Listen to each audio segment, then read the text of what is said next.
يحل يوم الأحد 25 من فبراير عيد ميلاد الفنانة القديرة فردوس عبد الحميد.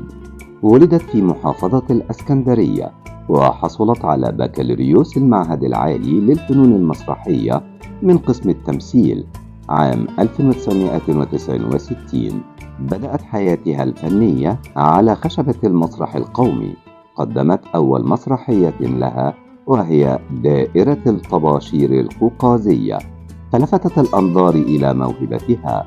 حرصت الفنانة فردوس عبد الحميد على تنوع أدوارها، والتي اتسمت جميعها بالجدية، وإن كان هذا لم يمنعها من تقديم بعض الأعمال التي يمكن تصنيفها تحت مسمى الكوميديا الاجتماعية الهادفة، والتي أثبتت من خلالها مهارتها في أداء الأدوار الكوميدية بنفس كفاءة أدائها للأدوار التراجيدية والميلودرامية، ومن بينها على سبيل المثال مسلسلات حكايات ميزو، ماشي يا دنيا ماشي، أنا وأنت وبابا في المشمش، وفيلمي حبيبي أصغر مني، قضية الأستاذ عفت.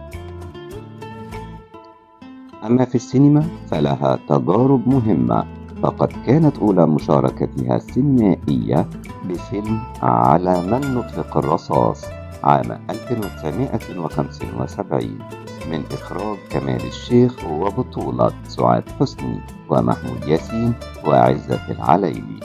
ولعل من أهم ما قدمت في السينما شخصية حزينة بفيلم الطوق والإسورة، وشخصية فوزية بفيلم طائر على الطريق، وشخصية تحية زوجة الزعيم جمال عبد الناصر بفيلم ناصر 56. حاولوا وبعدين بسلموا على بعض. طب هنسلم بالايد بس.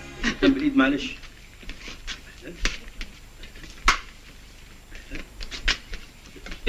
كده برضه يا حميد. بداية بليت خلاص بقى. ايه ما تسلمش على